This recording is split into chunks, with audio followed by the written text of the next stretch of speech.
Because of the following special program, Wonder Woman and the Incredible Hulk will not be presented this evening.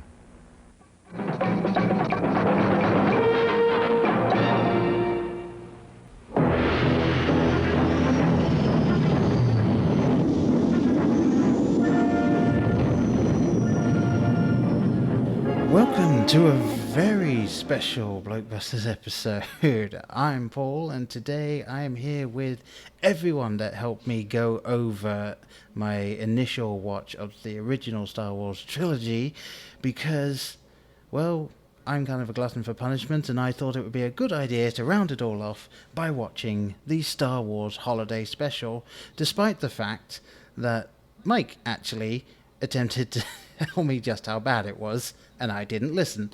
So I want to be clear. No. I want to be clear. I refused to watch it. I did not watch it. It's not so bad it's good. It's bad. I told you, don't watch it. It's not fun.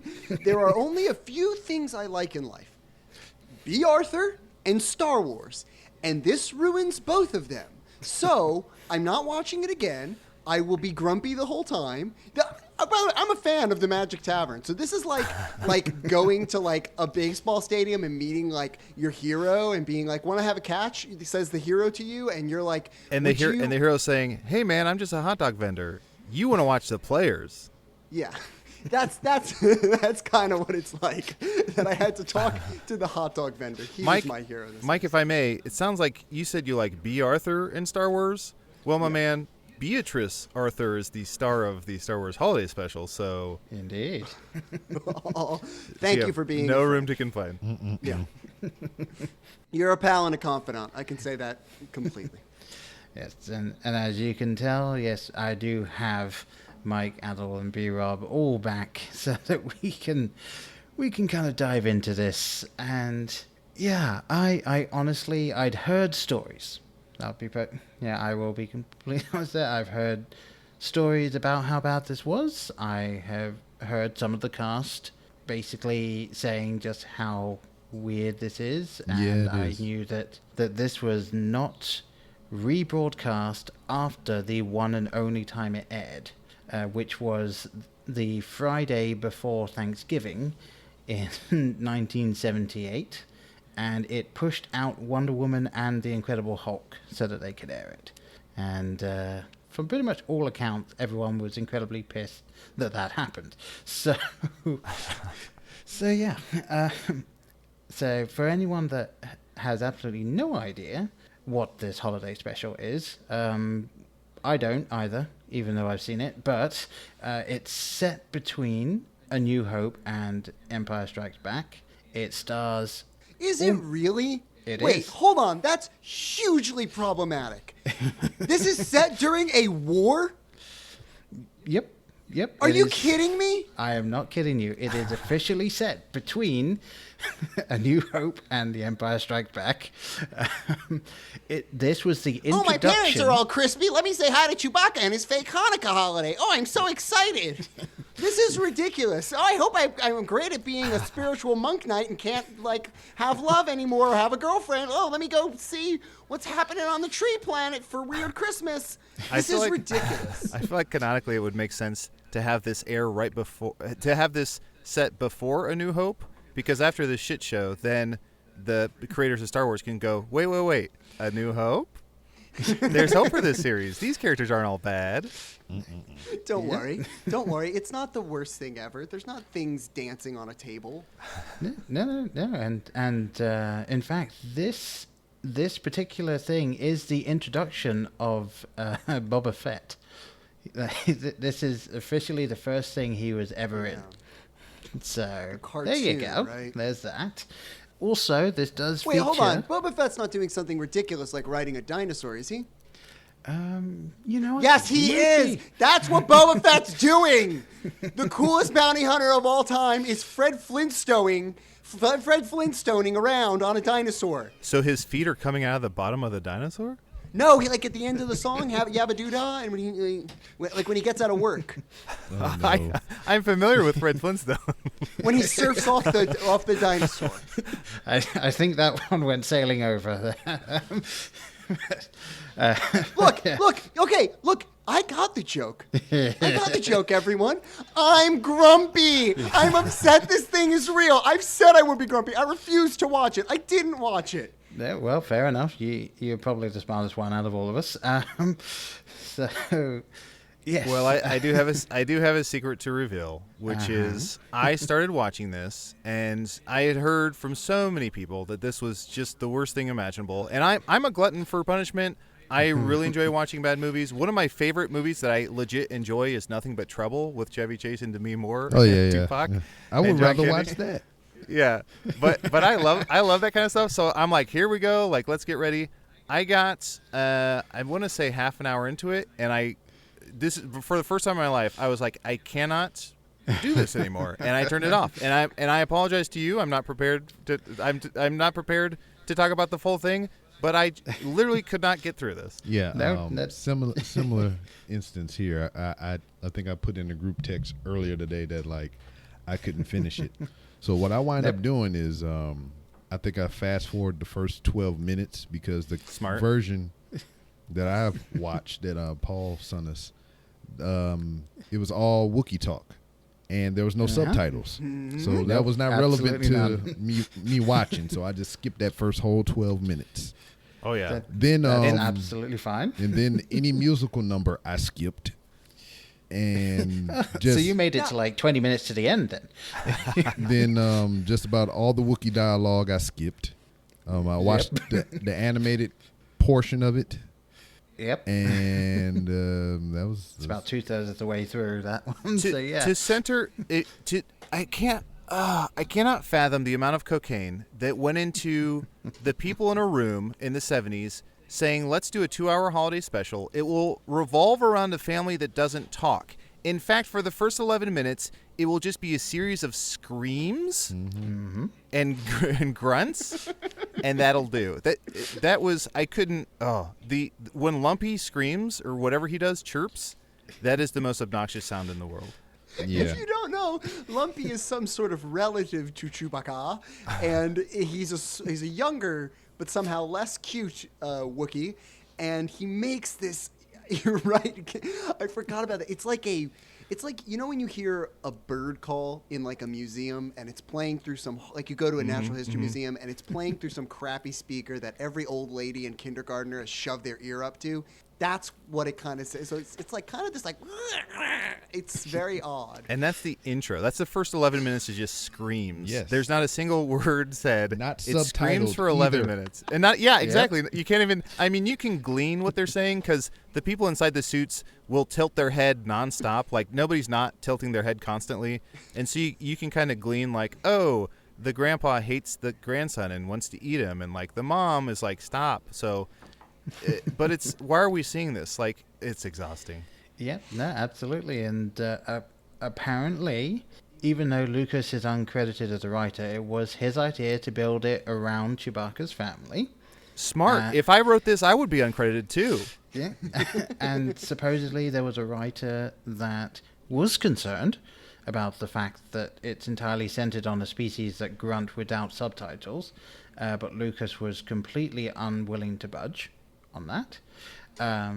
They also went through 2 different directors. So the first one was David Akumba, who was brought in to kind of make them different compared to other variety shows, but because he was unfamiliar with multi-camera setup, and he was... Why did he get fucking hired? Can I tell you, as a full-time artist, and I'm sure other people here can relate, like, getting work is very difficult. So the idea that someone got to touch Star Wars...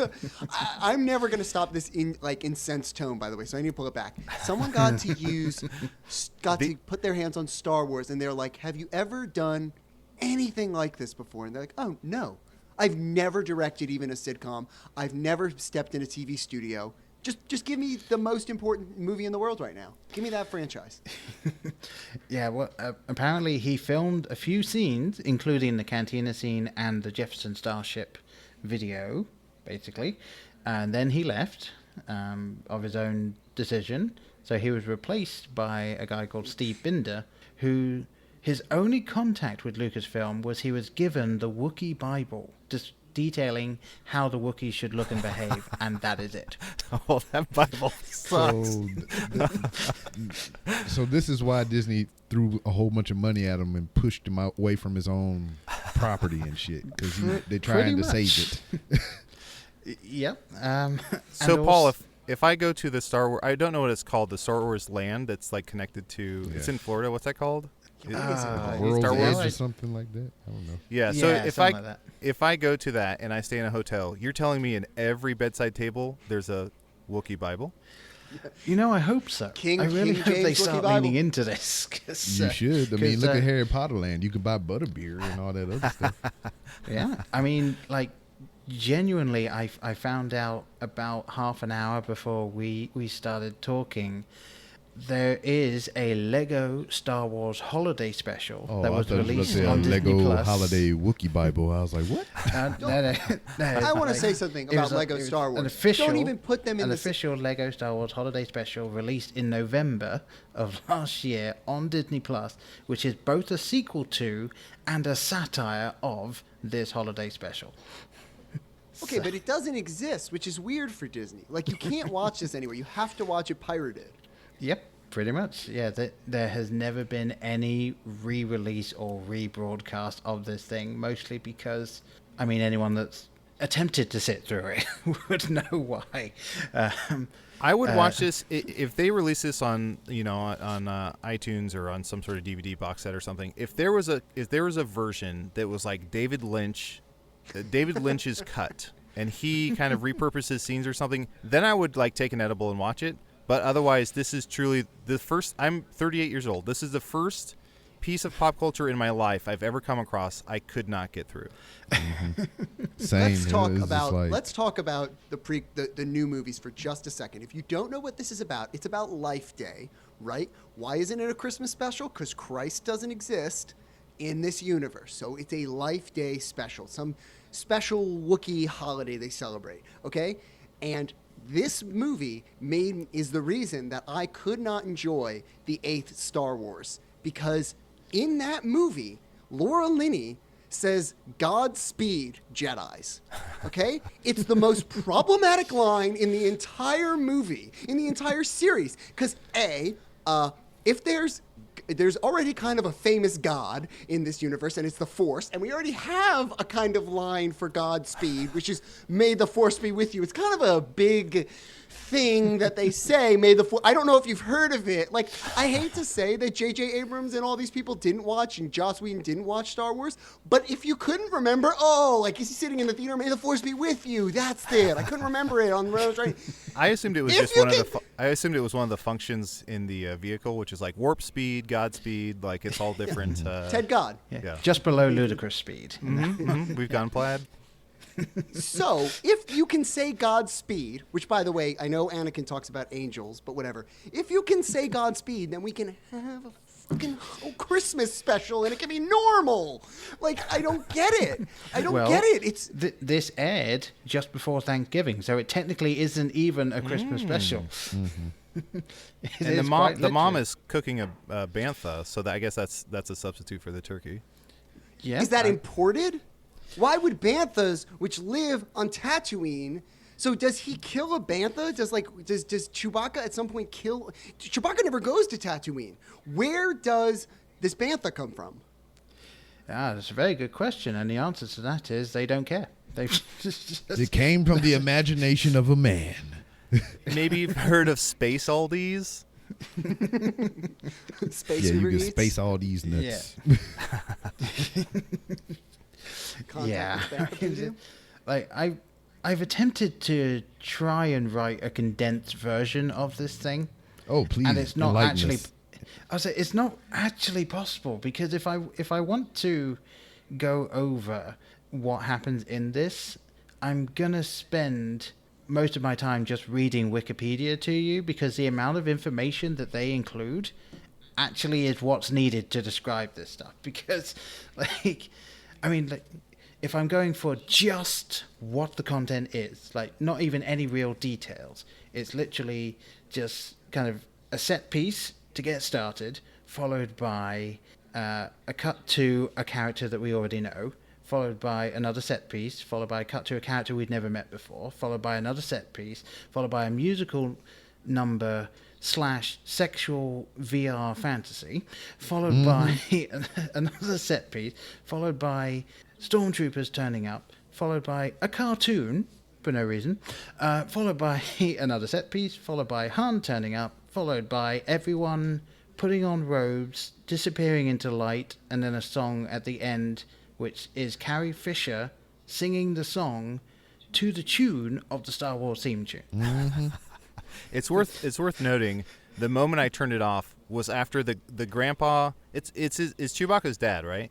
It is, yes. So I guess I'll call him Dad instead of Grandpa because that's Lumpy's grandpa. But Chewbacca's dad lays down and puts on, like you mentioned, like VR porn, and it's like and this woman comes on, she's like, "Hello, I'm what your fantasy is," and like, let's get fucking nasty.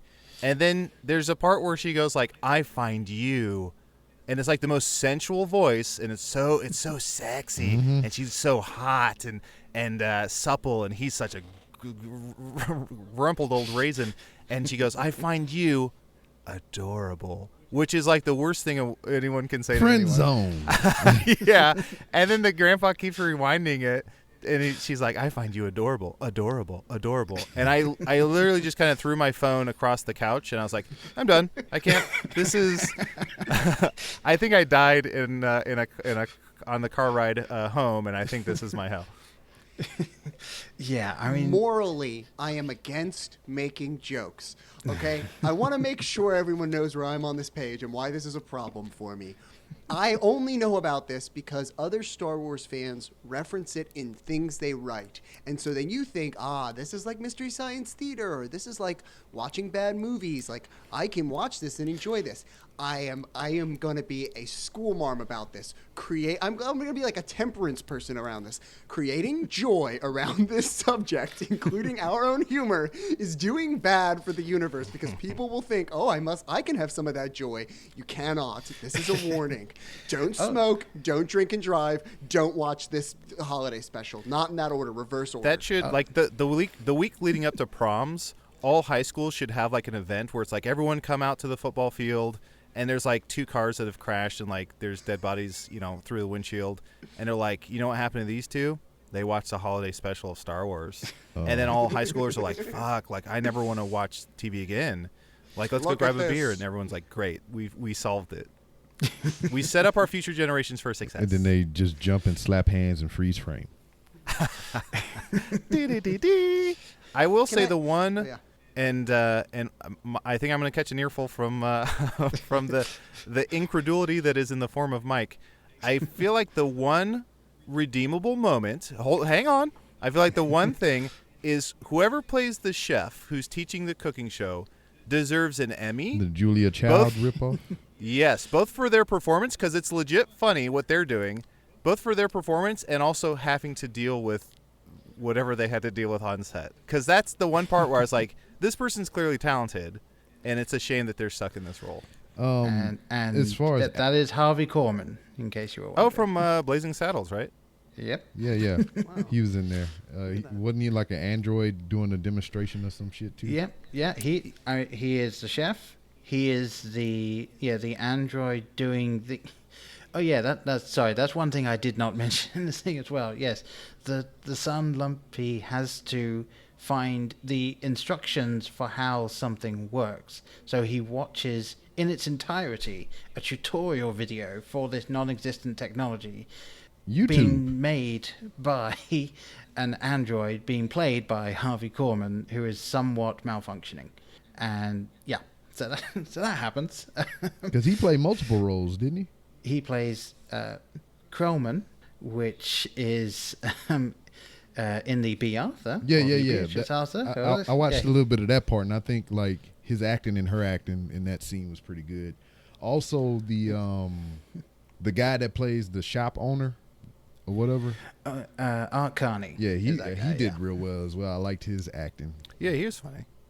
There were some consummate professionals amongst all the riffraff. Mm-hmm. Oh yeah, absolutely. And yeah, although one thing, the the entire original cast obviously came back for it, with the exception of Kenny Baker, because he was not in this. Oh, not Kenny. Who's No, Kenny yes. Baker? Kenny Baker is the guy who is inside R2-D2 in all the films. Oh, that's why they say R2D2 in all is the, R2D2. yeah, Yeah. I was like, that sucks for whoever's inside there. Yeah, no, and apparently it was performed entirely by a radio control unit operated by a guy called Mick Garris. And just in case any of you Mick Garris fans are out there going like, oh, he doesn't get enough love. Yes, it was that guy. And in case you're wondering who the hell Mick Garris is, he was Lucas's receptionist. So, yeah, that's the guy that they got to play R2-D2. This so is your big I break, guess, buddy. Here you go. Take this RC controller. You're R2-D2 now. Get out there. You got it, pal. Yeah, They once left Kenny Baker in the hot desert inside R2-D2 for like an hour. That's a real story. Look it up.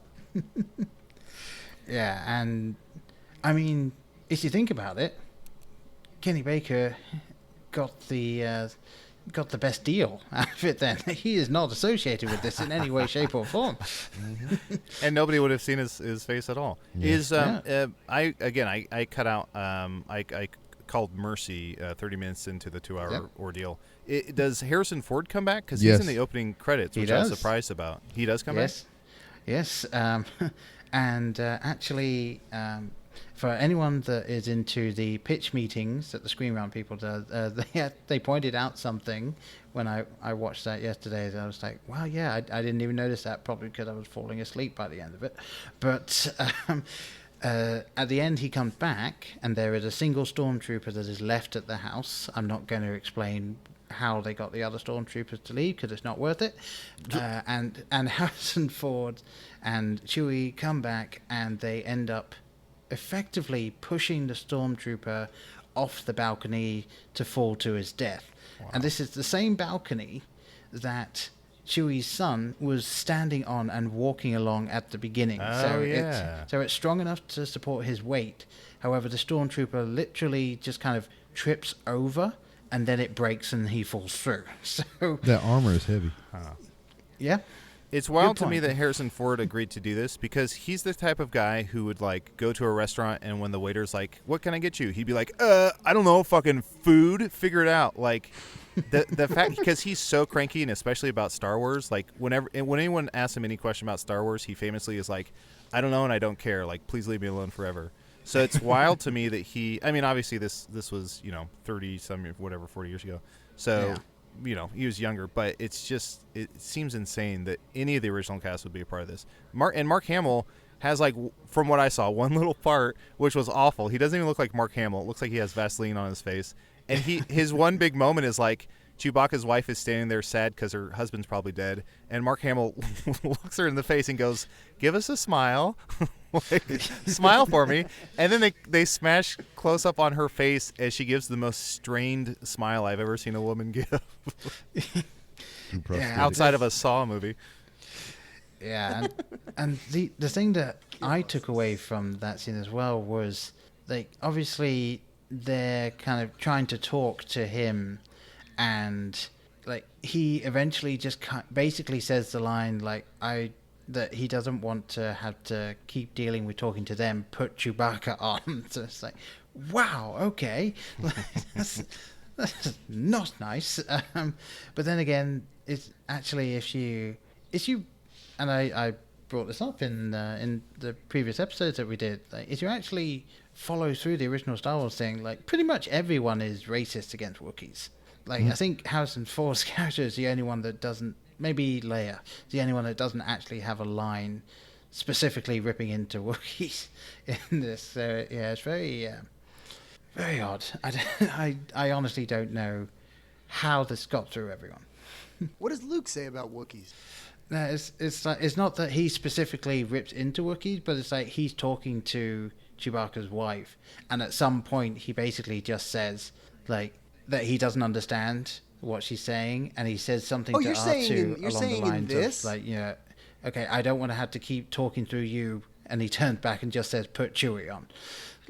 Like, so, So I he's thought you always, meant like, in dismissive the of it. movies themselves. I thought you meant in the 4, 5, 6. Oh no, I'm including this now. Okay. Dude. So, yeah, this is unfortunately canon. Even if they're completely not paying any attention to it and attempting to make this the unwanted stepchild living in the attic, like this does have some canon things in it, including I found out. So Chewie's family, and we know them as like Mala, Itchy, and Lumpy. Those are all nicknames. They all have full names that aren't said in the episode, but have been expanded on in some of the other like extended universe stuff. So their full names are Malatobuk, Atichitchuk, and either Lumpawarump or Lumpawaroo, depending on which one you want to read. So Now, we're all big dorks here, and I have had to burn my parents and older relatives' ears with sci-fi and dorky nerd things. And I've been tuned out before. And some of the times I just think you're being grumpy, like you can understand this movie. You understand On the Waterfront, that's a much more complicated movie than Star Wars. Like you can get it. To this day, I go into a blind rage thinking about the idea that the growls in Wookiee speech somehow have phonetic alphabetical translations that humans can discern and translate to the point where they included a line in Solo where someone's like, bleh. It's like, oh, how do you pronounce it? Bleh. Oh, not bleh, bleh. Like, that's crazy and the most inexplicable sci-fi fantasy bullshit nonsense I've ever heard in my life. It is funny because it's nonstop screams and grunts, and yes, everyone understands it, and there's no rhyme or reason to it. But there's a moment during my favorite portion, which was the cooking segment, where the Harvey, or what's his name, Harvey Korman? Harvey Korman, yeah. Harvey Korman comes on and he goes, he's like, oh, hello. That was very Mrs. Doubtfire, but he says hello. He says like, hello. And then the mom goes, hello. And I'm like, oh, she just said hello. Like, what? Now they mimic English? Yeah, I mean, it's like just the like episode of Full Metal Alchemist everybody know with what the dog. Ola is, you know? Yeah. I also feel like, could they not? And this is maybe lame, but I feel like 100% they should have just leaned into it and been like, great, the dad is Drew Baca, the mom is Sue Baca, the kid is Lou Baca. Done. Like, wash our hands of it. Let's move on. Versus coming up with these awful names that no one can say. Yeah. Let me just say, that implies that someone who understands the rest of the thing, that's even more disappointing. Because that implies that the rest of the thing had the eyes of someone who could create weird sci-fi names like Hakachimulu. Do you know what I mean? Someone could do that there, which means there was someone with writing not trying. It's pure. We've done more. I want to show people the Twitter thread to get this fucking thing scheduled. We did more work in doing this than anyone did on that set. Including Kenny Baker. You right. Yep. No, absolutely. And I did want to say, like, the most well-received part of this special, The end credits. is. I mean, yes, definitely. Those were a welcome reprieve for everyone that sat through the whole thing. But yes, the cartoon segment that we got to watch apparently is an in-canon telling of it. As listed on Wikipedia, it's Chewbacca's many adventures, but really it's just a weird thing. I'm going to read to you the description of the cartoon, word for word, as it's written down here, Story because it's fun. So it cuts to basically this cartoon, which I'll be perfectly honest, feels like somebody was described what the actors looked like and then decided to draw that with a slightly odd style, and that's the animation style we got. Well, it's like whenever you go to a theme park or Six Flags or something like that, and they have the guy that draws the caricatures of yourself. Yeah, and then they get most people fairly close, And then there's just that one person that's like, how did you get that? And that would be Han in this cartoon, because Han looks like he's been mixed with Joe the Camel. Yeah. He looks like he's been handed a raw deal. Sure. They had a hand joke in there somewhere. Yeah, it's like a woman 3 planets away made this solo alone, and she made it by hand. You could say she made it hand solo. Yeah. And then it's like, That was and then the it's like a part. 30-minute break for applause. Yeah. Yeah, and that whole section was just bloody stupid. But yes, so the description of the cartoon. During a search for a talisman, the Millennium Falcon crashes on the water moon of Panna with the main characters on board. They run into Boba Fett, who saves Luke from a giant monster and claims to want to help the rebels. They all board the Falcon, where Han has been infected by a mysterious sleeping virus caused by the talisman. Luke then contracts the virus as well. Fett and Chewie go into Panna City to get the cure, but when they get to the Imperial-occupied city, Fett instructs Chewie to stay behind so that he can contact Darth Vader. And on the Falcon, C-3PO is caring for Han and Luke. R2-D2 intercepts the transmission. They invade the Imperials, and Fett and Chewie return to the Falcon with the cure, but once everyone recovers, they learn that Fett is with Vader. He blasts away using his jetpack, promising they will meet again, and then the heroes head back to the Rebel base aboard the Falcon. So basically, this is literally an introduction as to why Boba Fett is after Han. Like, that appears to be the entire reason for this cartoon, is like, here's a character that's going to come back. And they obviously wait ages to actually bring that back. So, yeah, I'm kind of surprised they still kept that in the film and they didn't just go, nope, different character. We're just done. Or maybe they'd already filmed it by that point. I don't know. Although, actually, that could explain why they decided to, at the time, kill off Boba Fett in an incredibly stupid way in the third film, even though The Mandalorian has somewhat retconned that for, without going into any further details. But yes, it might have been they'd already filmed the second film. This came out and everyone was like, oh, that's terrible. And they were like, shit. Okay, let's just kill him off in the third one. What don't you like about it, Boba Fett dying? I don't mind the fact that he dies. It's as I said in the episode when we covered it, it was like they built up this character in the films. I obviously had not seen the special at that point, but they built him up so much to be this guy that was just after Han, and he wasn't going to stop at any for any reason, and he was such a great bounty hunter, and then he's taken out by being accidentally hit in the back of his jetpack. Like, it was such a lackluster end a little cartoony to the character. It's a little bit like Wile E. Coyote. Pretty much. I just realized this aired on TV, right? So assumingly there were commercials in between this too, right? That I do not know. I wouldn't be surprised if the one time it aired they didn't, because it was Star Wars, and they might have been like, you know what, we're gonna eat the cost of not having the commercials for this one. No way. That's I'm sure there's point. a lot of like cuts a commercial and it's like a man at a desk being like, we here at Frito-Lay have decided not to associate our brand with this bullshit. Please sit quietly for 30 seconds. I am recording this live. I am Ted from Tide Company. We have seen this special and find it unfit for all audiences and immoral as an American. If you continue to watch this, you should question your own Christian beliefs. Maybe you're one of those funny Jews I've heard about. Get out of here, you Hollywood people. Like, what? Who, like Polaroid? That was a popular. I'm looking up like popular commercials in 1978, and I'm trying to find the worst one that could have gone with this. I can't. These brands would pull out for anything back then. How could you want this?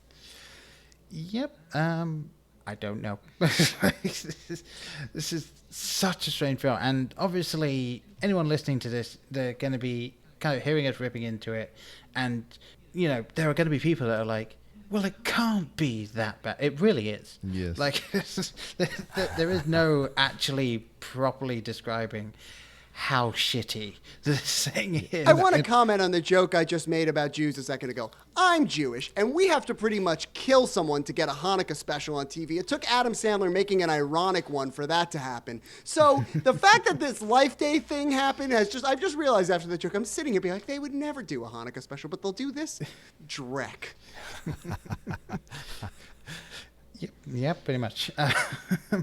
I mean, I can actually even see them, like, in the meeting going, well, you know what, if we say it's Life Day, then that can be literally for everyone. Like, there is absolutely nobody that would be able to complain about this, and then it came out. It's like candle nights. It's for everyone. Yeah. Yes. Except, unlike candle nights, this was not during an era where people said, man, we want representation. It was Lucas being like, I can create any holiday in the world. Why is everyone doing Christmas? And they are not doing, other stuff. Should I do my own thing? Should I hide Jewish morals inside of the thing? No, I'm gonna make a new universe where there is no religion. I'm a genius. I've created Star Wars. Let's be clear. It's really important why this is shitty. Like, Star Wars is this thing where you don't have to think about God or any of these real world things, and so it's this fun universe where mysticism and like D&D, where this stuff is real, but there's no stake in it to your real life, and you can feel like you're having fun in it without it dragging you down. So religion is like an important part of Star Wars. So it's not like George Lucas hasn't sat around thinking about religion all the time. So the idea that you can not say that he's totally at fault for this is This is the issue. I'm legitimately unable to make jokes. Like, I know that this angry nerd thing is a thing on the internet. I hope you're enjoying it. I'm unhappy being this unhappy about Star Wars. What's good is that, I mean, stuff like this has caused the people who work on Star Wars now, I feel, also have a distaste for everything we have a distaste for. I've been to Industrial Light and Magic. One of the people who works there is a Magic Tavern fan, so they gave us like a backstage tour and stuff. And they have so many things set up around the building that are just like kind of fuck yous to stuff they don't like. Like, there's a Jar Jar Binks in carbonite, like a full size Jar Jar Binks in carbonite, where obviously everyone hates it. So it's just nice to know that like the current generation has seen all this shit and knows what not to do. I mean, clearly there's people have issues with the newer Star Wars, but it's just nice to know that hopefully we can find more success in Star Wars by backing away from failure. What do you mean by you people? What'd you say? What do you mean by you people? Hold on. I have some issues with it. I tried. I have some issues with it. I have none of the stupid issues. I just think, first of all, they're long. They're very long. That's what she said. That's for the start. Yes, that is what she said. So who are you going to agree with? Me and her? She said it. Are you a fan? Do you like them? Yeah. I like the newer ones. I thought they were pretty good. My whole thing is like, any movie I go into, I'm just like, I'm going to enjoy this as like a movie-going experience. I'm not going to have the critical eye. Yeah, I try to just be like, I'm just gonna try. It's gonna take a lot for me not to enjoy this. And so since I've started watching movies with that attitude, I feel like I enjoy more movies, surprisingly. Well, but yeah, I feel like there's always something to complain about, but I try and just be like, hey, this is I'm eating popcorn. I got a smile on my face. This is great. And then you seen this movie and you was like, screw everything I just said. Yeah, and this shattered my whole mantra. Shattered in an instant by a grandpa Wookiee watching virtual porn. Yeah. Let me say, in oh my defense gosh, of that, unzip your pants. Oh, your dick's so adorable. it's so adorable. Oh man, do you like my little slutty adorable face? And then essentially, Wookiees are naked. So where do they tuck the piece at? I have to assume they have cloacas.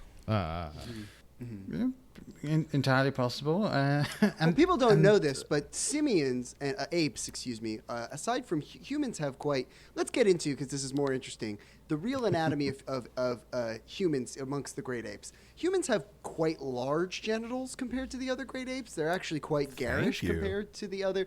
I know. I knew I would notice. So, it's quite a disadvantage if you don't wear clothing to have large genitals or easy to access genitals. So compared to the other, even gorillas, which are many, many times our size, you would impress a gorilla with your ding dong. That's why you're not supposed to look at them, because they get fucking furious. They're so jealous. They know it. They know it the so whole time. jealous. What's under those pants? Don't you look at me. First gorilla that learns to talk. I should probably have pants, right, to cover my wiener. And people are like, it's not a problem. No, I should have some pants, right? Oh yeah, you got to cover that up. I now sound negative because I don't like the new movies too, and I'm not liking this portrayal of me as this negative nerd. I went in very happy to watch Star Wars. I came out just like The Hobbit, pretty slowly disappointed. I have none of the problems the internet says they have with So, it. like, Okay? you're I like the girls in it. I wanted more girls and more people of color. I like all that stuff. Even more disappointing because they tried to kind of do. So your disappointment comes from your knowledge of the source material? No, it doesn't. That's what nerds think. It doesn't come from that. It came with here's the advantage. Here's the advantage that Star Wars has. Like you mentioned, the McElroys, like the Adventure Zone.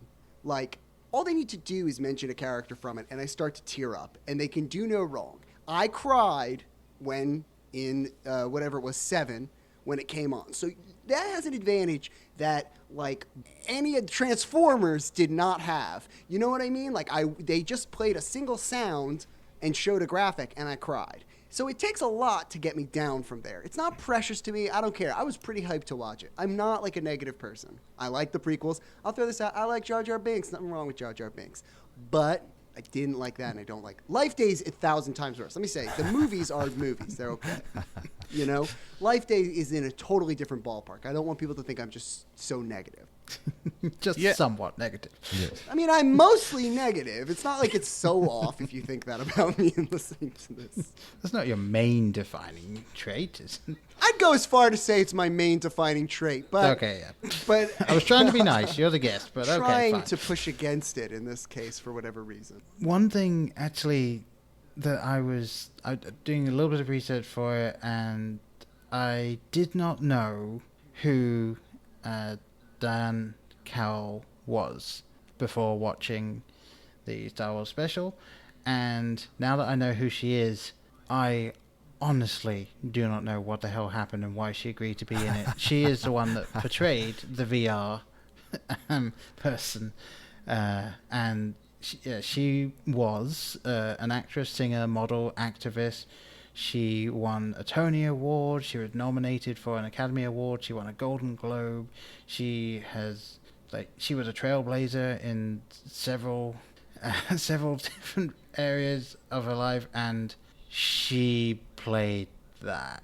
And it's just so. You're only as good as the writing. Yeah, I guess. And it's Star Wars. Yeah. Everybody Yeah, wants to be a but- part of Probably Star did Wars. it. Look at Bill Burr.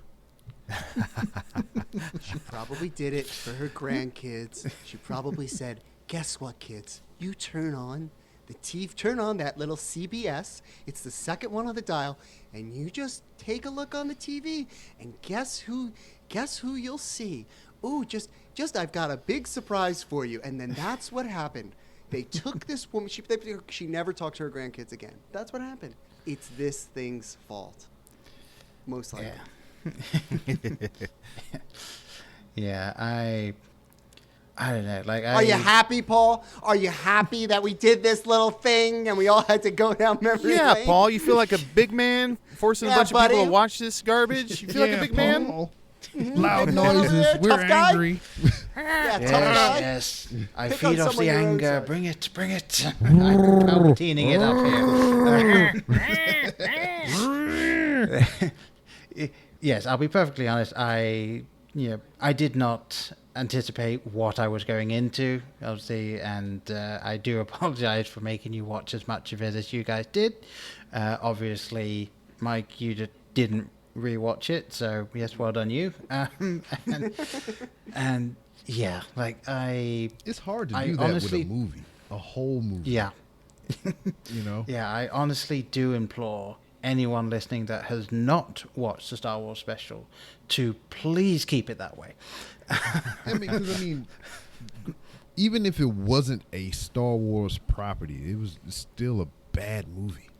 Yeah, I mean, like, even taking into account that everyone that watched this will have watched it having seen the first film. So you would have known, obviously, who the main cast were, which Well, is let's good. be clear because they here. turned That's up not for the case about in 5 1978. That's not the situation in 1978. Let's be really clear about how this whole thing could have ruined a lot of stuff. In 1978, a lot of people saw Star Wars, but not everyone saw Star Wars. There would have been a significant amount of the population who owned a TV and could watch CBS and would not have seen this. So let's be clear. This was not some like move like nowadays where it's like, well, you can make anything with Star Wars because everyone knows it.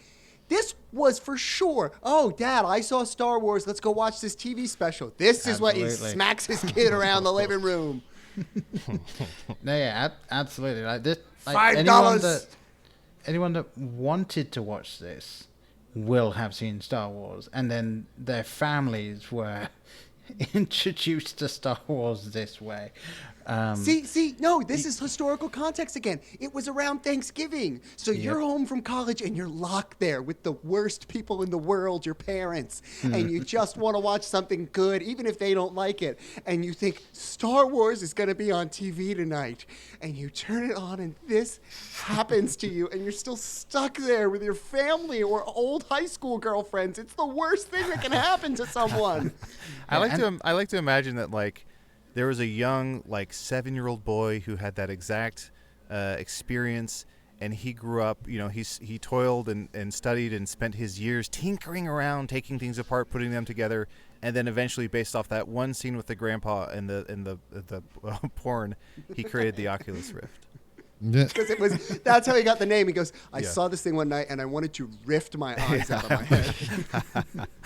Yeah, and luckily it doesn't look like one of those old beehive hairdresser helmets, because that's what it looks like in this thing. I will say it is cool. The little I don't know what it's called, like the table where Han and Chewbacca play chess, or who plays chess? Somebody plays chess on it in the movies, right?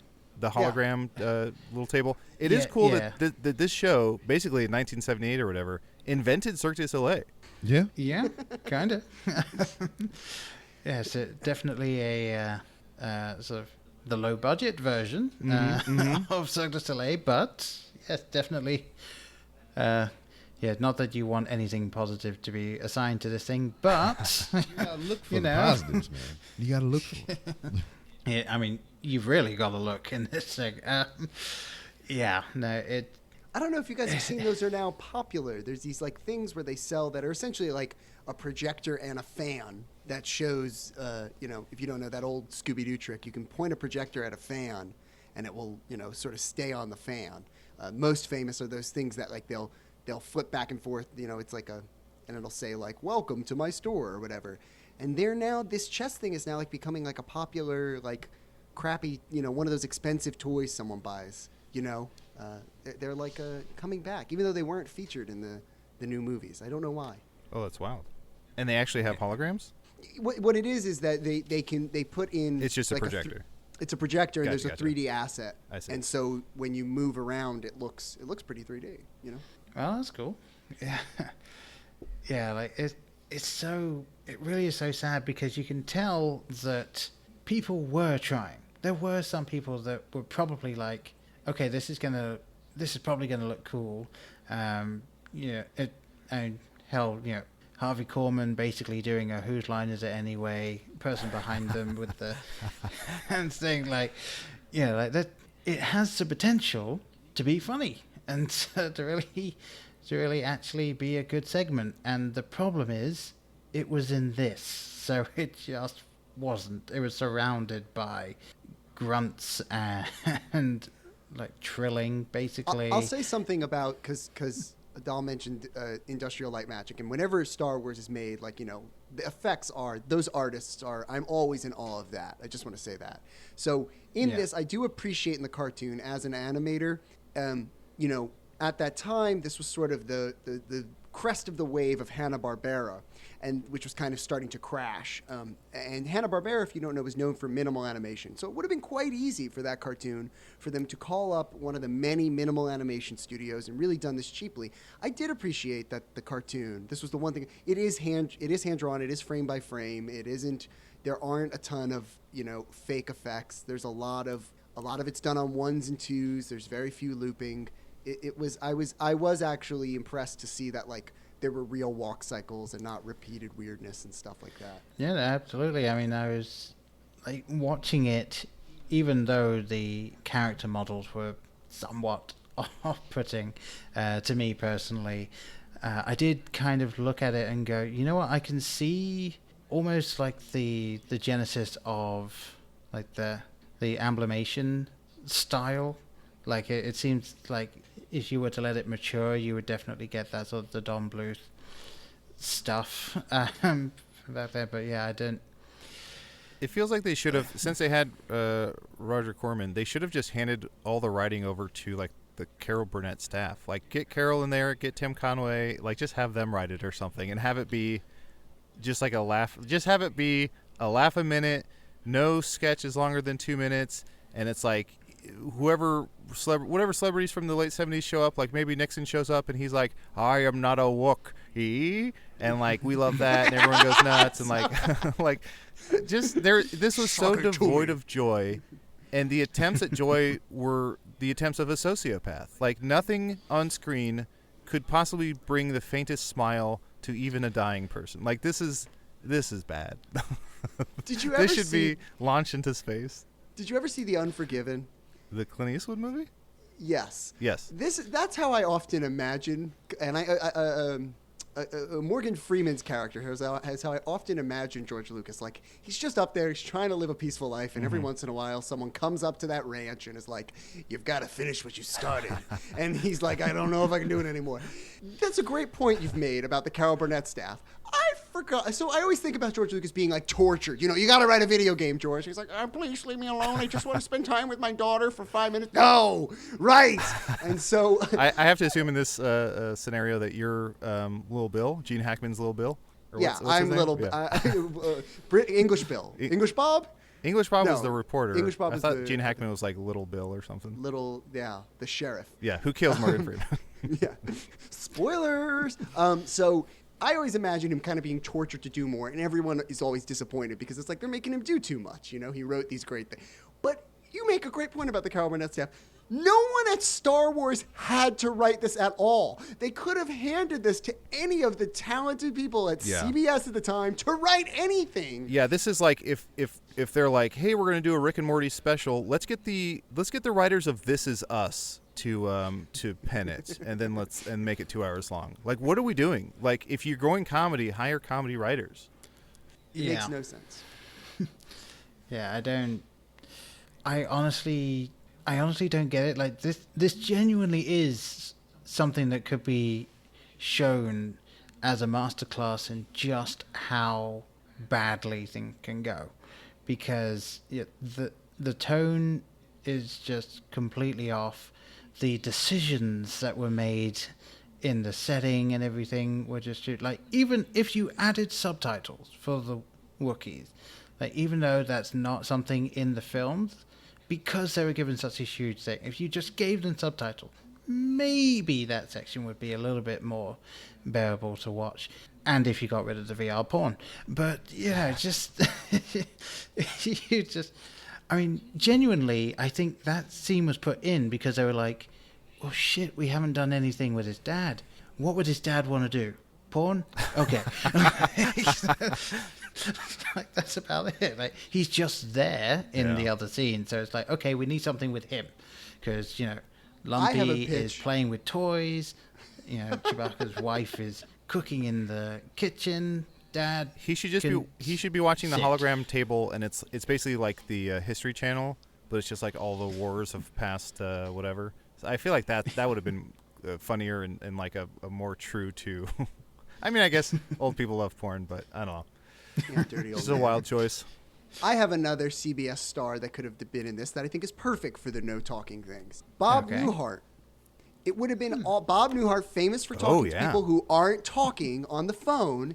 Have Bob Newhart there just talking to the Wookiees and doing the whole bit on just him talking to them. That would have been amazing. And It would also just be also Newhart's his guys. like deadpan, where it's like if you even if you do have where it is him with one of the characters. If you have him and one of the Wookiees who's just like screaming, grunting, he has such a deadpan delivery that's so it's like a metronome that he could be like, yeah, I hear you.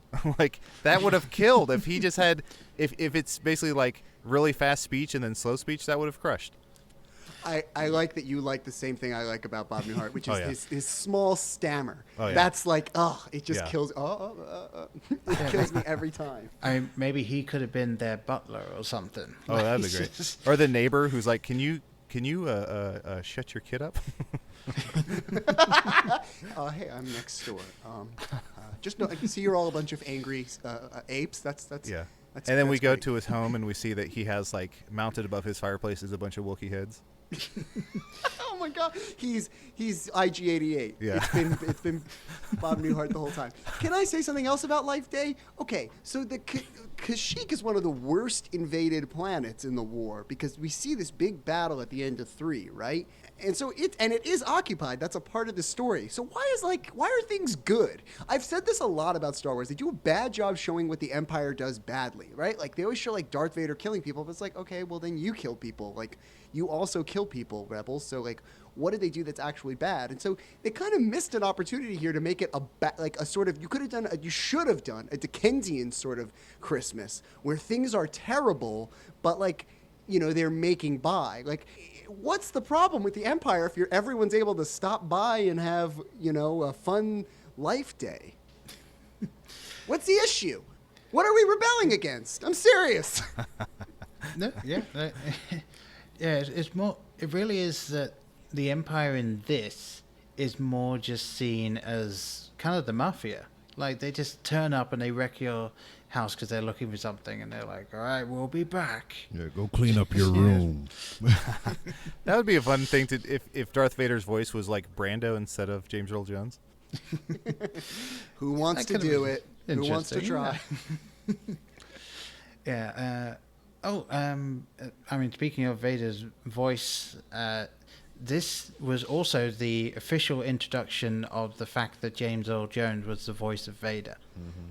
Because he's uncredited in the first film, so this was the first official time that they'd said that he was the voice of Vader. So Truly, Yes. I mean, truly the best voice of all time. Like, no arguing, best voice of all time. Second place, maybe like David Attenborough, but that's a distant second. I don't like how Attenborough says year. Yeah. It's been a big. He says yeah. Yeah. Yeah. Maybe he's saying yeah. yeah, this So excited by the animals. Yeah. Look at this. Look at this squid. Yeah. Oh, yeah. Yeah, queen. yeah. Oh, I will say, Paul, just so you know, because I think it was you. If it wasn't you, my apologies for ruining this podcast. What I did after I turned off the Star Wars Holiday Special because I could no longer stand it, I immediately turned on Bluey, which is a recommendation I believe you gave me, which That was is me, yep. which is an Australian kid show involving a family of 4 dogs, and it immediately filled my heart with joy, and I was in a better place. Oh, good. Yes, that is actually. You know what? That is pretty much the perfect palate cleanser for anything like this. Like, yeah, you need something to just kind of cheer you up. It's 7 minutes long, and it's just filled with goodness. It took So, it took 4 cartoon Australian dogs to to convince me that humanity is worthwhile. But didn't it depress you? Weren't you like, hey, this is a show about 4 dogs, and that's what the other thing I watched was about, and that was bad. Made by Essentially, that was infinitely 4 better dogs as filmmakers. well. You watched the same thing, Adal. Yeah, but this one was done better. So there you go. And it was That's the 7 depressing minutes. part. The biggest CBS is the biggest TV company in the world. And they did Four Dogs way worse. That didn't upset you? It didn't depress you? I'm depressed. I want a sweater. I want a crew neck sweater that's the entire Chewbacca family, and underneath it just says 4 dogs way worse. With no context. Let's make it happen, everyone. I think I know a guy. Knit. There we go. We just need 4 of those made up, and we can be the only ones to Yes, have. please. I will wear that. Honestly, if you make it, if you make it, send me and don't charge like $1,000. You know, like make it a normal price for something you knit. I will pay you to ship it to me. I'll pay you to ship it to all of us. All right. Well, and I think on that we should probably bring this to a close because we have completely derailed from actually talking about this thing to anything else. Please, God, anything else. So. So, with all of that, I can only say now, seriously, thank you guys for even attempting to either rewatch this or relive it in the case of Mike. for going through this, because, again, I do sincerely apologize for not heeding Mike's warning properly. Apology not accepted. Fair enough. I will say I personally think it was worth it just for being able to talk to you guys about it and really just get some interesting conversation going. But I'm sure everyone else disagrees. So, again, thank you very much to Mike, B-Rob, Adal for coming back on and be willing to actually talk to me tonight. Because you would have been well within your right to have said, something's come up. Let me tell you something, Paul. That's what took you so long. Got it. No, actually, I was eating a banana. Excitement, good TV. A Jedi seeks not these things. Okay, buddy? Anytime you want me to watch that piece of shit. Yeah, again, I can only thank you guys again and again for doing this. It was a blast having you guys on, and let's just round robin it, in the order that we did the episodes. And so, Mike, if people want to reach out to you, where can they find you? Well, I don't do plugs because they're insufferable and they have this certain tone, but I'll do it okay, anyway. never mind. No, I'm fine with that. ahead. They'll find me. No, I'm serious about it. Go ahead. Okay, all right. Whatever. Mike Fallek. Look me up. I'm the only one with that name. There you go. All right. B-Rob, you're up next. Where can people find you? You can find me on the interwebs at randomrob.com. Ooh. Wow, what a voice. So sonorous. Can you say in a world? In a world. Wow. Amazing. Can you say All right. tonight Move over, on James Earl Young. Cinemax? I wouldn't say all that. Well, move over old what's his name? That guy. Yeah. John Bailey, I believe. That's his name. Thank you. All right. And so, Adal, if you want to go up next after that sultry tones of B-Rob, where can people find you? Of course, you can find me on social media at Adal Rifai, and you can check out my podcast, Hello from the Magic Tavern, and Hey Riddle Riddle. Cat in the fiddle. Yeah, the and- cow jumped over the moon. Woo! Exactly. Yes, definitely do go check out those. And pretty much everything that all of these guys are in, they're just fantastic stuff here, there, and everywhere. And thank you guys for listening to whatever the hell this was. Yes, and once again, I will emphatically say, do not watch the Star Wars Holiday Special if you haven't already subjected yourself to it. Please. Please don't. This is not to be funny. No, yes, absolutely. I'm completely serious when I mean that. I mean it now. Don't see it. But I do think Just a Groomer is going to be the new like Who's on First. Yep. In the story where it's like Just a Groomer, no, and it's like a 10-minute sketch of talking about all the things this groomer does. Sorry to elongate this.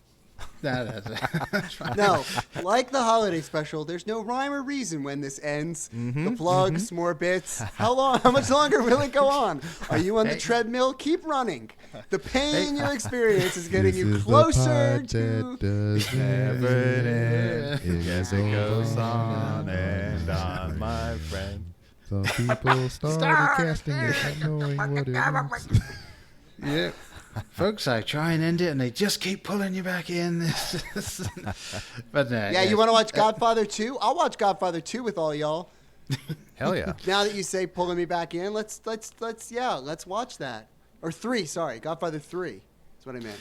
Well, you ever seen that, Paul? I'll be perfectly honest, and given that you guys are the ones that helped me watch Star Wars, you're going to appreciate this. I have still yet to watch in its entirety any of the Godfather films as well.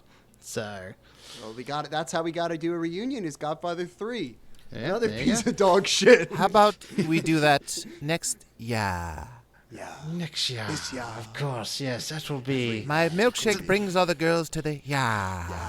I like. The turtle carries the We've really got to finish this. Hey, what about Losers? Have you watched that yet? Anyways, the end of this podcast.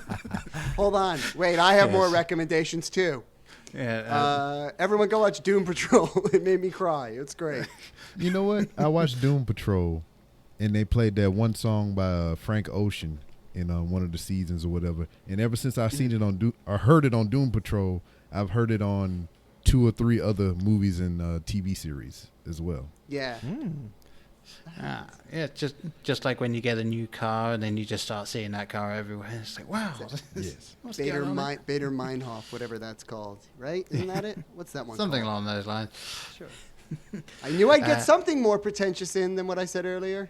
Yeah, there you go. This Well is done. the end. Bye. Yes, thank you, Adam. Seriously, everyone, thank you for listening. Do not watch this film, and I'll see you next time. Bye.